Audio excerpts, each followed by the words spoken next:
యేసు నామంలో మీకు శుభములు సమృద్ధిగా కలుగును గాక. మధురం నీ వాక్యం అనే కార్యక్రమానికి స్వాగతం. ఈరోజు మనం యేసు మెచ్చుకొనిన వ్యక్తులు అనే అంశం ధ్యానించుకుందామండి.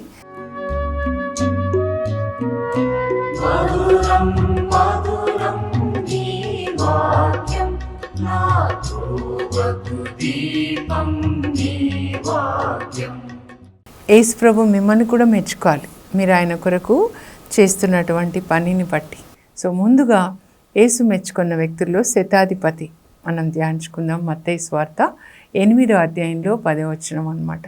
ఇక్కడ శతాధిపతిని మెచ్చుకుంటారనమాట. ఏమంటారంటే ఆయన విశ్వాసాన్ని చూసి, ఇజ్రాయేలీల్లో కూడా నేను ఇలాంటి విశ్వాసం చూడలేదు. ఆయన అన్యుడు అనమాట. ఇప్పుడు మన భాషలో చెప్పాలి అంటే క్రైస్తవుడు కాదు, అన్యుడు, కానీ చాలా విశ్వాసం. యేసు ప్రభు కఫర్నహూములోకి ప్రవేశిస్తూ ఉంటారండి. అంటే పేతురు వాళ్ళ ఇల్లు అనమాట. అంటే అక్కడికి సేవ ముగించుకొని యేసు ప్రభు శిష్యులు వాళ్ళ ఇంట్లోనే ఉంటారండి, పేతురు వాళ్ళ ఇంట్లో అనమాట. వస్తున్నప్పుడు శతాధిపతి అనమాట యేసు ప్రభు దగ్గర వచ్చి అంటాడు, నాకు ఇష్టమైనటువంటి సేవకుడు పక్షపాతంతో విపరీతంగా బాధపడుతున్నాడు. అంటే అనగానే ప్రభు అంటారు, నేను వచ్చి అతన్ని స్వస్థపరుస్తాను, పద మీ ఇంటికి వస్తాను. ఎంత తగ్గింపు స్వభావం అండి. ఈయననే శతాధిపతి, ముందు ఆయన యూదుడు కాదు, అంటే క్రైస్తవుడు కాదు మన భాషలో చెప్పాలి. అందులో అన్యుడు, ఆయన యొక్క పని ఆయనకి బాగాలేదంటే నేను మీ ఇంటికి వచ్చి స్వస్థపరుస్తాను. అప్పుడు శతాధిపతి అంటాడు, అమ్మో వద్దు ప్రభా, మీరు ఒక్క మాట పలికితే చాలు, ఒక్క మాట పలకండి. ఎందుకంటే నేను కూడా శతాధిపతి అంటే ఒక ఉద్యోగి, 100 మంది రోమా సైనికులకి పెద్ద.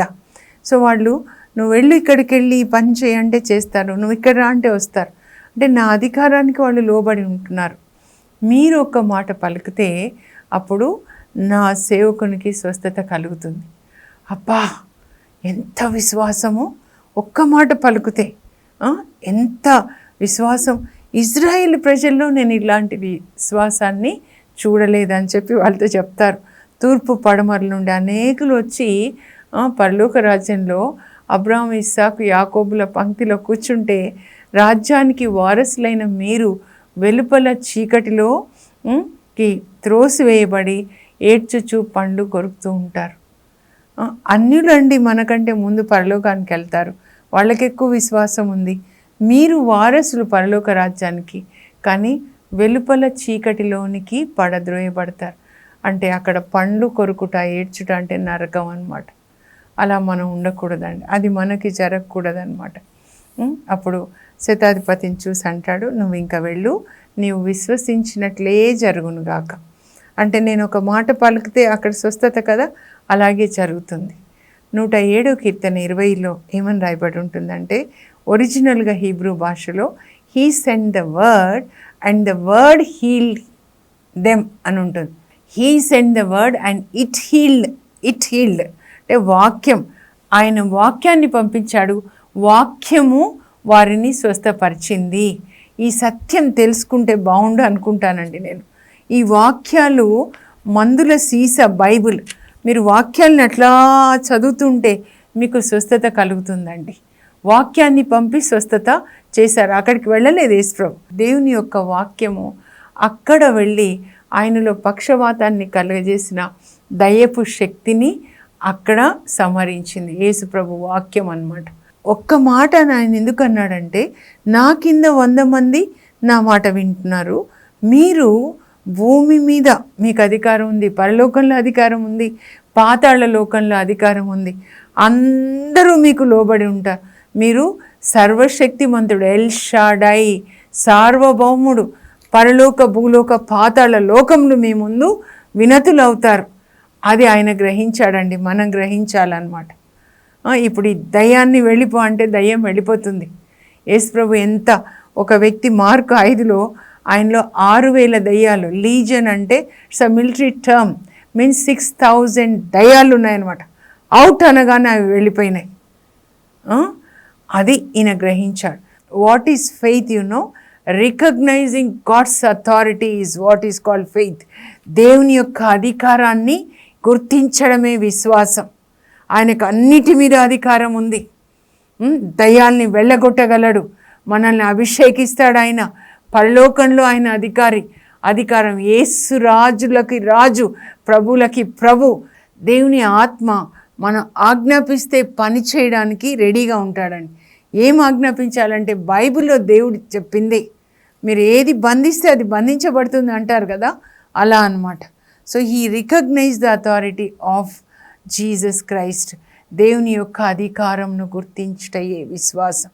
అన్నిటి మీద ఈయన బాగుపడడని స్టాంపింగ్ వేయకండి, తీర్పు తీర్చకండి. He can change everyone. ఆయనకి అంత అధికారం. అందుకే నీటిని ద్రాక్షరసంగా మారుస్తాడనమాట. అందరూ భూమి మీద మనుషులు ఆయనకి మిడతల్లా కనబడతామంట. నేను ఒక మిడత, నా తెలివి ఒక మిడత తల అంతా అనమాట. ఎంత అండి నేను. ఆయన గొప్ప దేవుడు. ఆకాశము ఆయన సింహాసనము, భూమి ఆయన పాదపీఠం. కాలు పెట్టుకోవడానికి సరిపోతుందంట భూమి. ఆ భూమి మీద ఉన్న మనమెంత, మన ముక్కు రంధ్రములలో ఊపిరి ఉన్న నరుని బండారం ఎంత. యెషయా 40లో మీరు చదివితే all the nations are like drop in the bucket for God. ఈ లోకంలో పాలకులు మనం ఆయనకి జస్ట్ లేత మొక్కల్లాగా అంట. ఫని గాలి ఊస్తే మళ్ళీ మరుసటి రోజు కనబడరు అనమాట. He can do everything. Esther కాలంలో హమాన్ ఏం ఆజ్ఞ జారీ చేస్తాడండి? దేవుడు చివరికి ఏం చేశారు? ఆయన సార్వభౌముడు, సర్వశక్తిమంతుడు, ఆయన చిత్తమే నెరవేరునుగాక. God is the history of the Lord. చరిత్రను నడిపించువాడు ఆయనయే. భూమి మీద అధికారాలన్నీ ఆయన ఇచ్చినవే. ఆయన గద్దె ఎక్కించగలడు, గద్దె దించగలడు. కళ్ళు మూసి కళ్ళు తెరిచే లోపల నెబుకద్నెజర్ రాజుని అలాగే చేస్తాడు. ఆ తర్వాత నెక్స్ట్ అంటే బాప్తిస్మ యోహాన్ని మెచ్చుకుంటాడండి. నాకు చాలా ఇష్టమైంది ఇది, తెలుసా? మత్తయి సువార్త 11:11 ఇలా గుర్తుపెట్టుకుంటాను నేను. మా పిల్లలకు కూడా అలాగే చెప్తాను నేను. 11:11 ఏమంటాడంటే, మానవులందరిలో బాప్తిస్మ యోహాన్ లాంటి గొప్ప వ్యక్తి ఇక పుట్టబోడని మీతో నిశ్చయముగా చెప్పుచున్నాను. ఎంతమంది ఉన్నారండి భూలోకంలో? మరి ఆది గ్రంథం నుంచి ఇంకా పుట్టబోడు కూడా, అంటే చివరి వరకు అనమాట. ఎండ్ ఆఫ్ దిస్ ఎర్త్ రాబోతుంది, ఎండ్ కూడా రాబోతుంది కదా. సూచనలన్నీ కూడా జరిగిపోయినాయి. ఇంకా క్రీస్తు యేసు ప్రభు రాజులకి రాజుగా రాబోతున్నాడు. మత్తయి 24లో ఆయన చెప్పినవన్నీ కూడా సంఘం ఎత్తబడడానికి ముందు ఏం జరుగుతుందని చెప్పారు, అవన్నీ జరిగాయి. మరి అంత్యక్రీస్తు పాలన కూడా artificial intelligence, anything that is artificial is from devil, anything that is natural is from God. మనము దేవుని బిడ్డలు. జీవవృక్షం అంటే యేసుప్రభే, జ్ఞాన వృక్షం అంటే డెవిల్. ఆ ఆర్టిఫిషియల్ అంతా కూడా అంత్యక్రీస్తు మృగము. ప్రకటన గ్రంథం 13లో చెప్పిన దానికి ఆయన ఇప్పుడు స్థాపించుకుంటున్నాడు అనమాట రాజ్యాన్ని. మనం వ్యతిరేకించాలి. ఏలియాలాగా we should oppose the kingdom of the devil and destroy the works of the Satan. Jesus has come and he sent us as his ambassadors to destroy the kingdom of the devil అన్నమాట.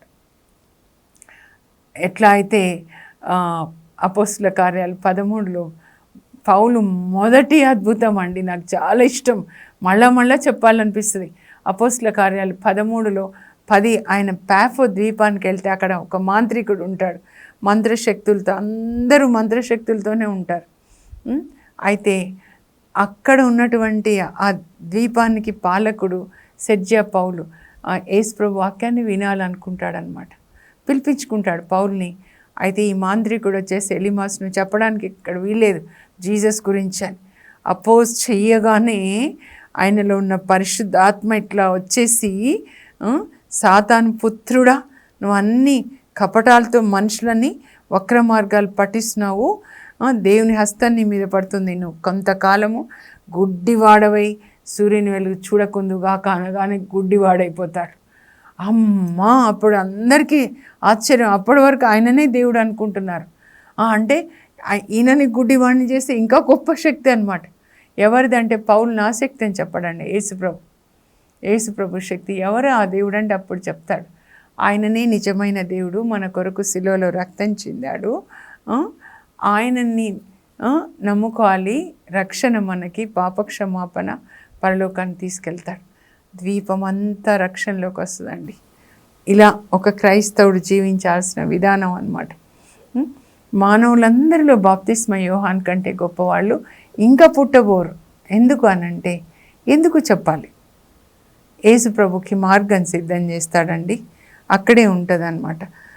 మత్తయి 11:10 యేసు ప్రభు అడుగుతారు, మీరు ఎందుకు వెళ్ళారు, ఎక్కడికి వెళ్ళారు, అక్కడ ఎడారికి ఎందుకోసం వెళ్ళారు, ఎవరిని చూడ్డానికి వెళ్ళారు? ఈయనని గురించి మలాకి రాస్తాడు 3:1, ఇదిగో నేను నీకు ముందుగా నా దూతను పంపిస్తున్నాను, ఆయన నీకు మార్గాన్ని సిద్ధం చేస్తాడు అని తండ్రి యేసు ప్రభుతో చెప్తున్నాడు అనమాట. నీకు ముందుగా నా కుమారుడా నా దూతను పంపిస్తాడు, ఆయన నీకు మార్గం సిద్ధం చేస్తాడు. ఆయన సువార్త 6 నెలలు బోధించినా కూడా వేల మంది వినడానికి వచ్చి హృదయ పరివర్తన చెందుతారు, బాప్తిస్మం తీసుకుంటారు. ఇంకా గొప్పది ఏంటంటే, యేసు ప్రభు ఆయన దగ్గరికి వస్తాడు బ్యాప్టిజం తీసుకోవడానికి. అప్పుడు అంటారనమాట, నేను మీకు బ్యాప్టిజం ఇవ్వాలా, నేనే మీ దగ్గర నుంచి తీసుకోవాలి.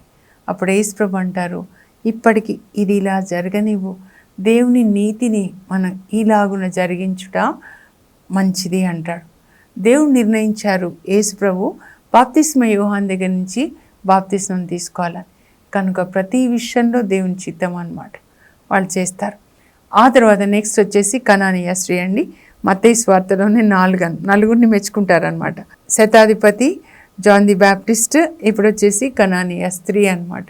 ఆమె ఏమంటుంది, యేసు ప్రభు తూరు సిదోన్ ప్రాంతాలకు వెళ్తాడండి. మీరు మ్యాప్ చూడాలి.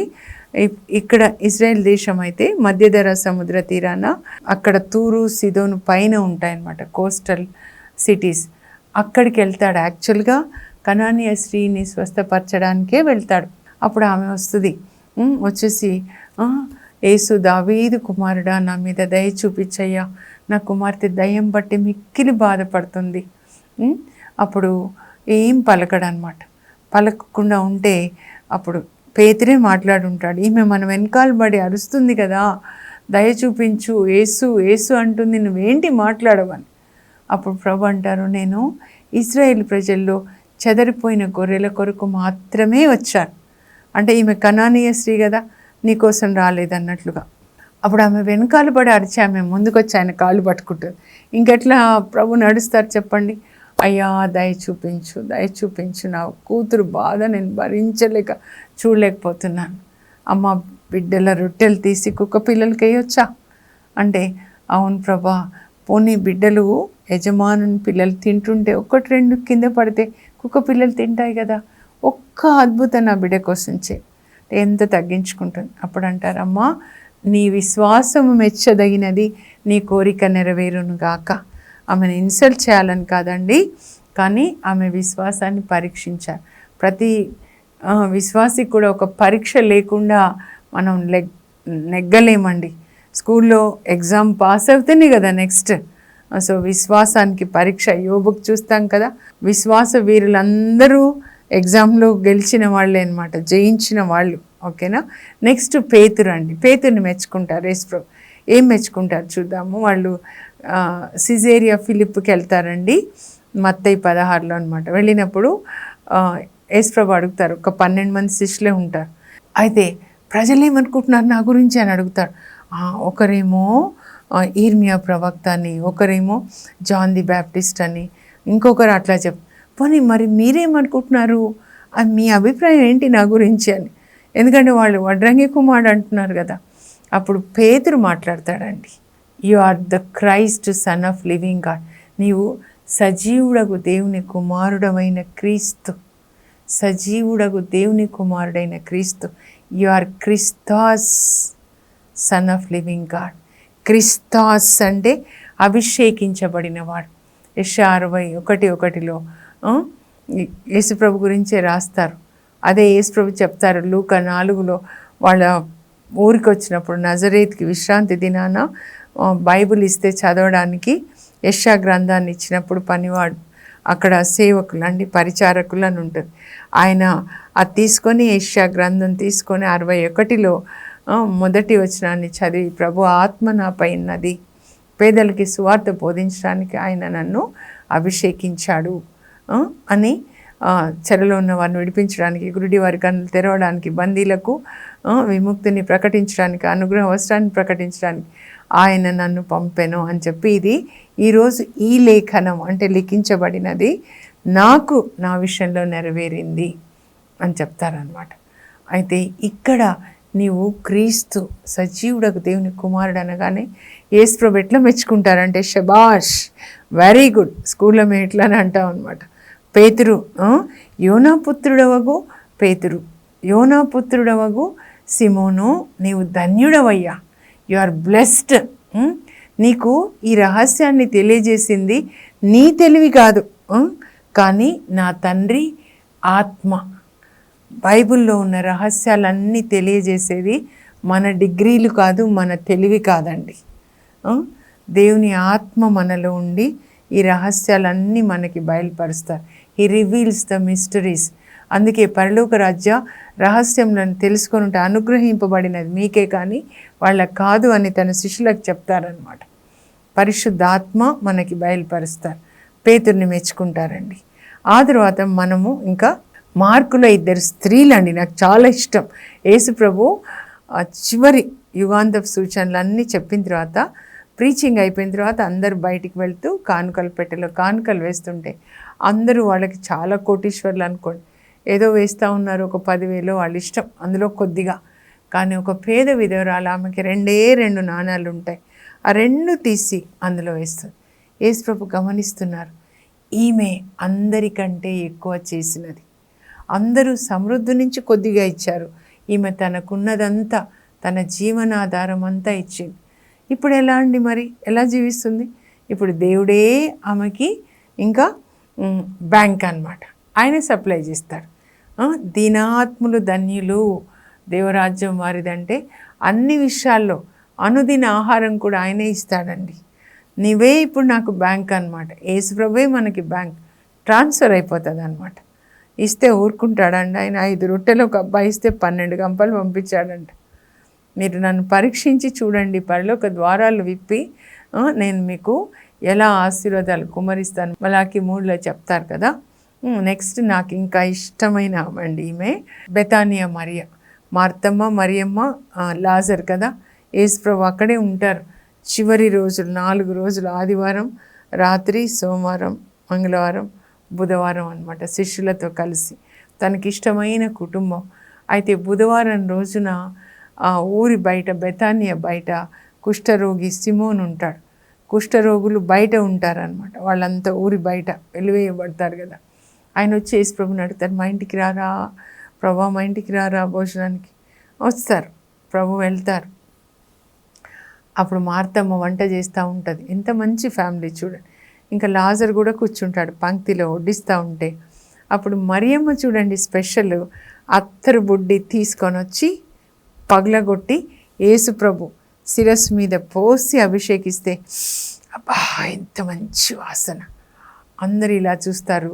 కానీ ఒక ఆయన, యూదా ఇస్కారియోతు, ఈ వృధా వ్యయం ఎందుకు అని ఆమెను గద్దిస్తాడు. ఈ 200 దీనారాలకి అమ్మి ఈ అత్తరు పేదలకు సాయం చేయొచ్చని ఆమె ముఖం చిన్నగా అయిపోతుంది అనమాట. అప్పుడు యేసు ప్రభు యూదా ఇస్కారియోతు అంటారు, ఈమె తన శక్తి కొలది చేసింది. ఎందుకు ఈమెను నొప్పిస్తారు మీరు? ఈమె తన శక్తి కొలది చేసింది.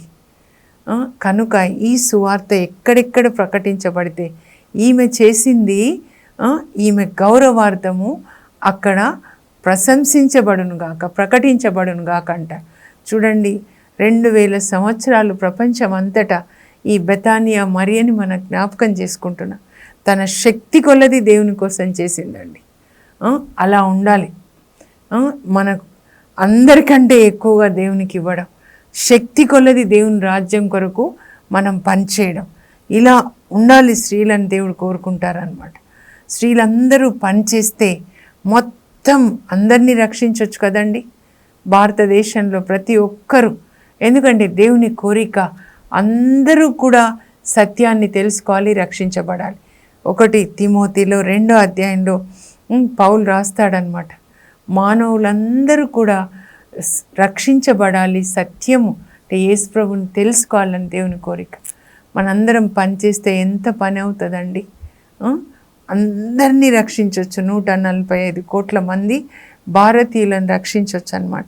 ఇంకా సిమోని ఇంట్లో పాపాత్మురాలు. యేసు ప్రభు ఒక పరిసయ్యుని ఇంటికి, సిమోన్ అనమాట, లూకాసు వార్త 7:50 భోజనానికి వెళ్తే ఆ పట్టణంలో ఉన్న పాపాత్మురాలు, ఏ పాపం అని చెప్పబడలేదు కాబట్టి మనం స్టాంప్ వేయకూడదండి ఈ పాపం అని. చాలా పాపాలు ఉన్నాయి, 7 చావైన పాపాలు, ప్రైడ్, యాంగర్, జెలసీ, గ్రీడినెస్, అట్లా ఏ పాపము మనకు తెలీదు. అయితే ఆమె వెనకాల నుంచి వచ్చి ఇంటికి వచ్చేసి యేసు ప్రభుని ఎలా తనని క్షమించమని అడుగుతుందంటే, కన్నీటితో ఆయన పాదాలు కడిగి తల వెంట్రుకలతో ఆయన పాదాలని తుడిచి మరి ముద్దు పెట్టుకొని అత్తరు పోస్తుంది అన్నమాట. ఇంకా టైం అయింది కాబట్టి చెప్తున్నా అండి. అప్పుడు యేసు ప్రభు ఆమెతో అంటారు, అమ్మా నీ పాపములు క్షమించబడినవి, ఇక సమాధానంతో వెళ్ళు. పాపం ఉన్న హృదయంలో సమాధానం ఉండదండి. పాప భీతి, నువ్వు పాపం చేసావు, పాపి పాపి అని. అంటే ఇక్కడ ఏంటి అంటే యేసు ప్రభు దగ్గరికి పాప క్షమాపణ కొరకు రావాలండి. ఆయన మన పాపాలని క్షమించడానికి సిలువలో మరణించాడనమాట. అంతేకాని ఆస్తుల కొరకు, పిల్లలు పుట్టాలి అది కాదు. పాప క్షమాపణ, అప్పుడు పరలోకానికి వెళ్తాం అనమాట. ఇంకా చివరిగా ఏంటంటే నతానియేలుని మెచ్చుకుంటాడు. నాకు చాలా ఇష్టం అండి. యోహాను సువార్త అనమాట, 1వ అధ్యాయంలో ఆయన శిష్యులని ఒకరొకరు అంద్రియ వస్తాడు. అంద్రియ వెళ్ళి ఇంకా వాళ్ళ సోదరుడు, తమ్ముడు అనుకుంటాను నేనవుతే, పేతుడిని తీసుకొని వస్తాడు. అయితే ఆయన పేరు సిమోన్ అనమాట. నువ్వు సిమోను, కానీ ఇప్పటి నుంచి నువ్వు పేతురు, పెత్రో, రాయిలాగా నేను తయారు చేస్తా నీ విశ్వాసం అని.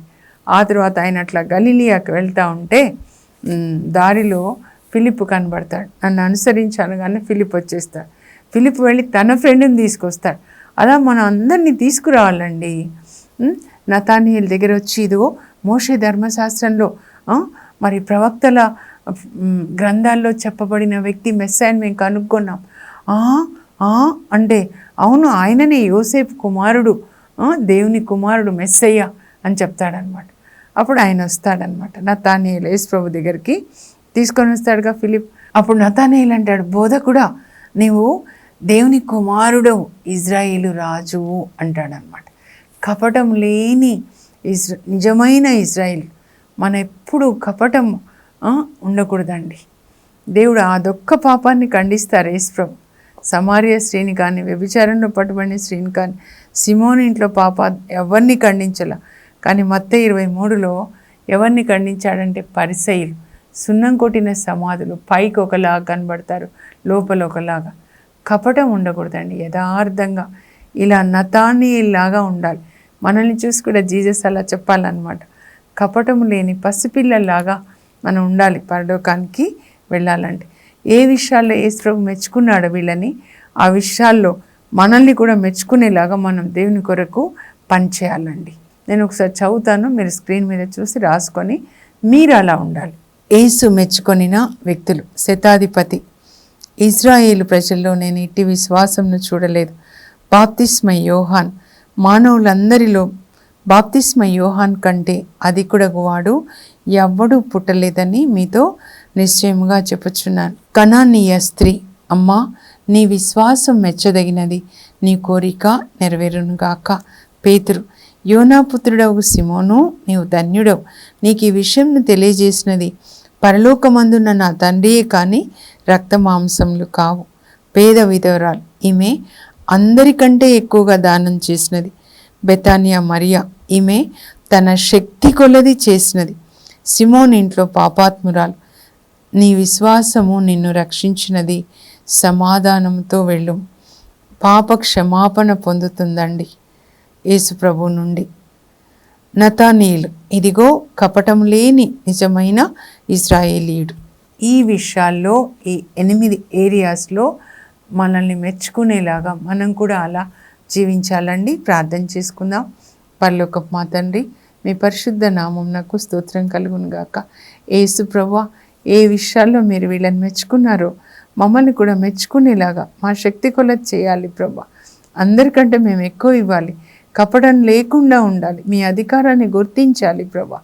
ఆ కృపని మాకు దయచేయండి. యేసు నామంలో అడుగుచున్నాం తండ్రి, ఆమేన్.